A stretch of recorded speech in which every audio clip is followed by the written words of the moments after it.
ripetute dall'uomo d'oggi nel senso di un'accusa, come se Dio fosse colpevole di tutto il male che ci colpisce.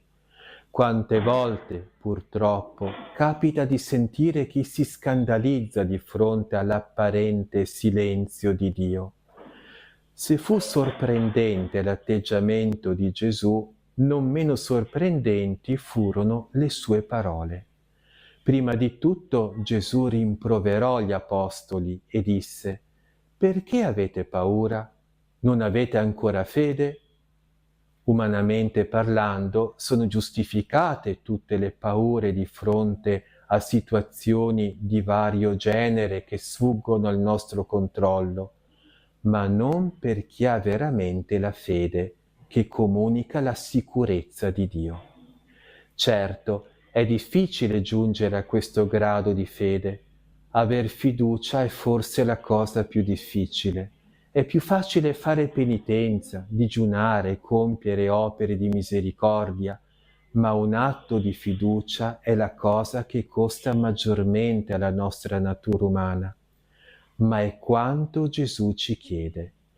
I santi, anche in mezzo alle difficoltà più grandi, pur avvertendo la naturale paura, riuscivano a dominare questi sentimenti umani e confidavano in Dio. La traversata verso l'altra riva simboleggia il nostro cammino su questa terra verso la patria dei cieli. Questo cammino, o meglio, questa navigazione, è piena di difficoltà. Tante volte sembra proprio che Gesù dorma e non si prenda cura di noi.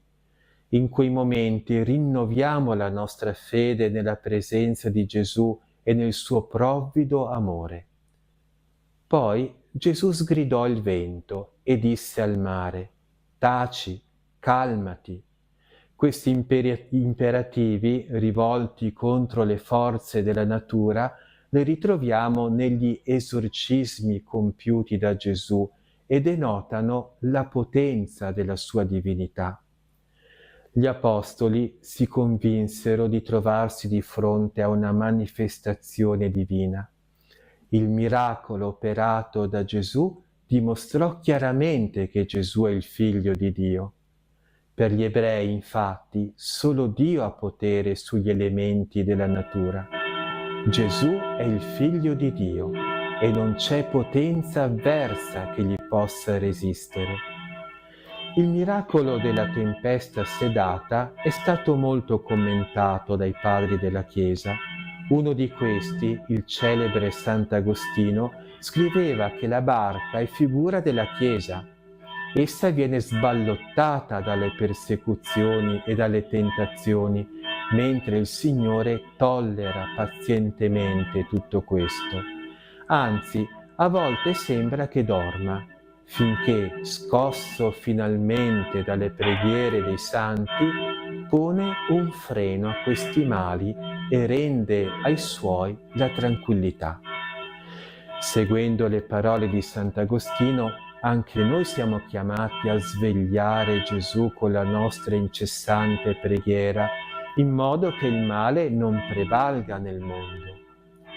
La lettura del Vangelo di oggi ci esorta a non perderci d'animo in mezzo ad ogni tipo di tempesta.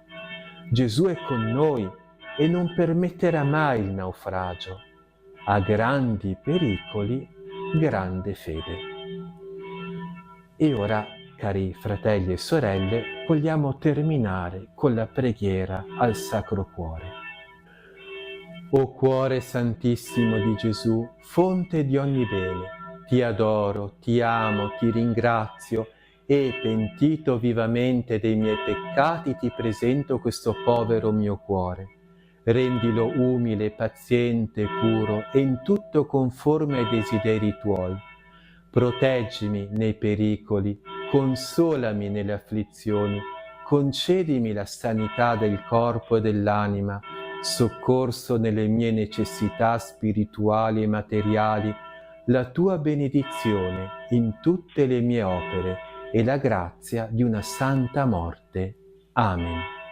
E per intercessione della Beata Vergine Maria di San Giuseppe, Vi benedica e vi custodisca il Signore Onnipotente e vi liberi da ogni male. Nel nome del Padre, del Figlio e dello Spirito Santo. Amen. Siano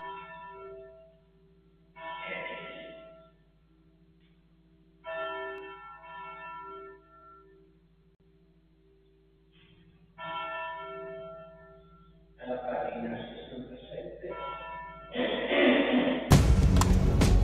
Signore mi passò la prima e la terza.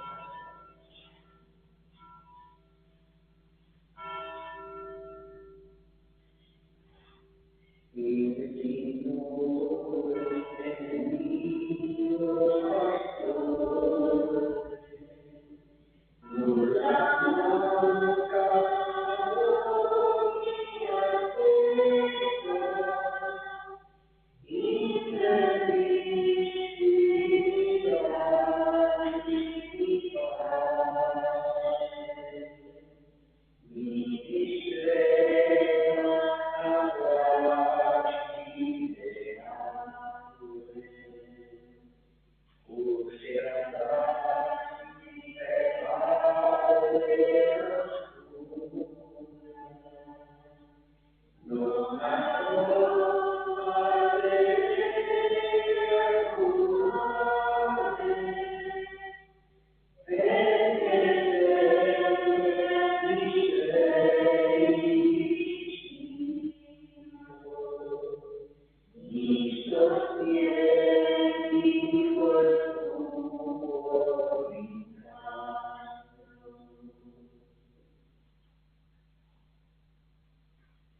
Il Signore l'ha fatto del suo popolo e frutto di sua vita per il suo consacrato.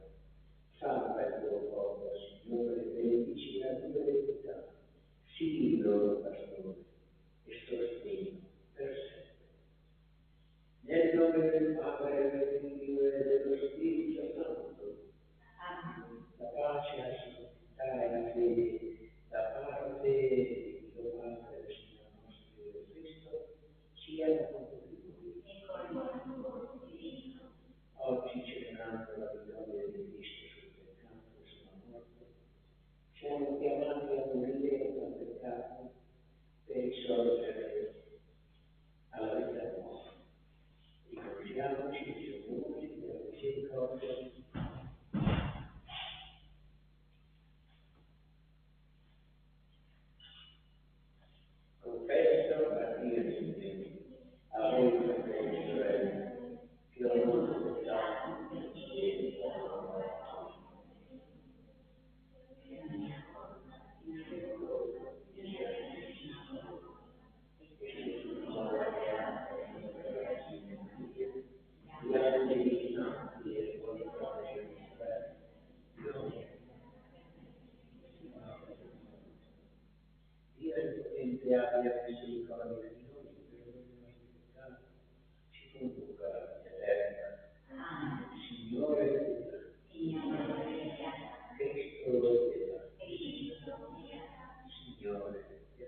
Dio ti prega con te, unità dello Spirito Santo, verso i secoli dei secoli.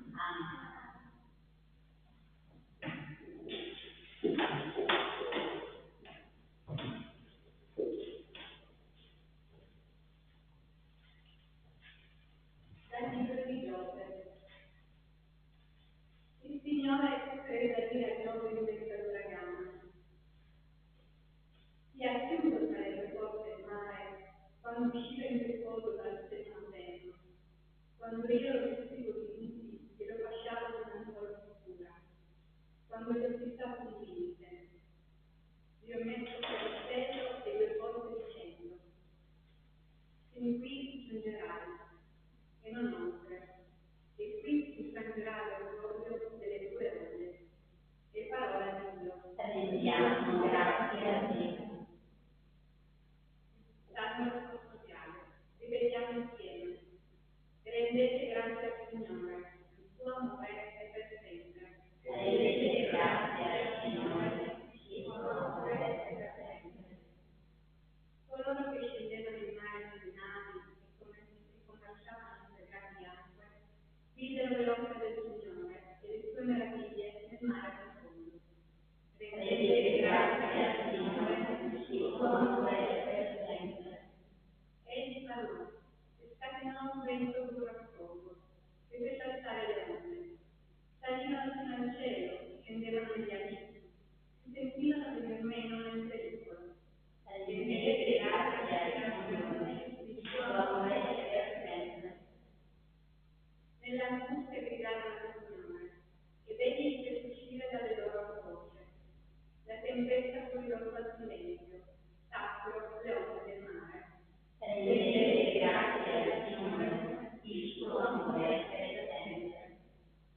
Al vedere la minaccia essi gioirono, ed egli li condusse al porto sospirato.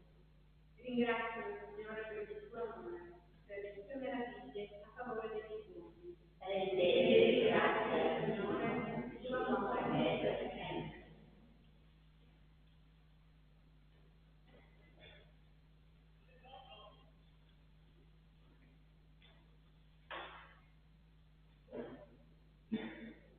Dalla seconda lettera di San Paolo Apostolo ai Corinzi. Fratelli, l'amore del Cristo ci possiede,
Immersa nel grembo di Maria, trova ristoro l'anima mia,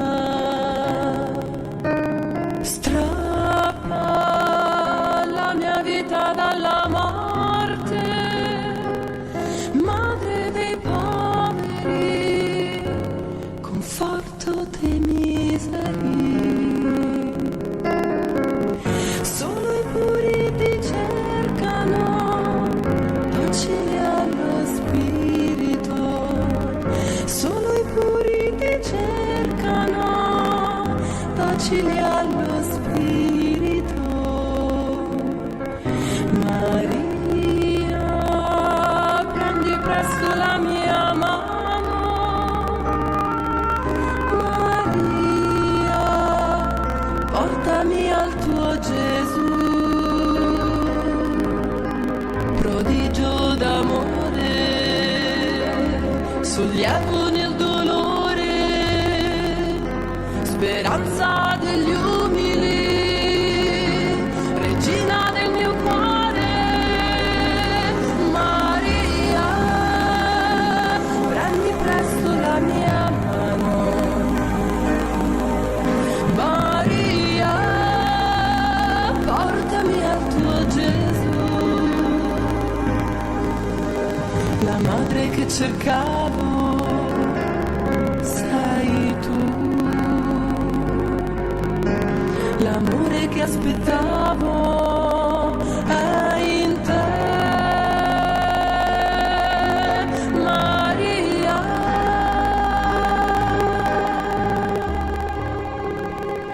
abbandonata nelle tue tue mani.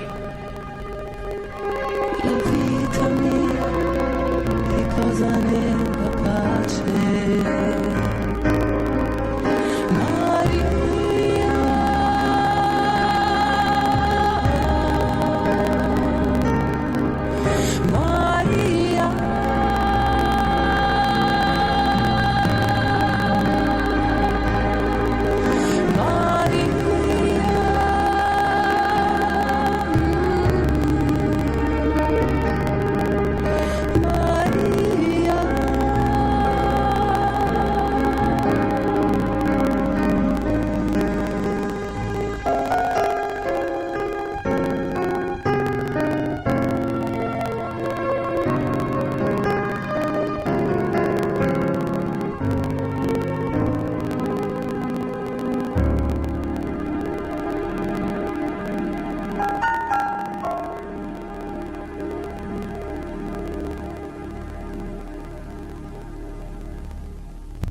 Preghiera a San Tommaso Moro. Nel nome del Padre, del Figlio e dello Spirito Santo. Amen. San Tommaso, modello di integrità e di fedeltà alla coscienza, tu che hai servito con rettitudine il Paese e hai difeso con coraggio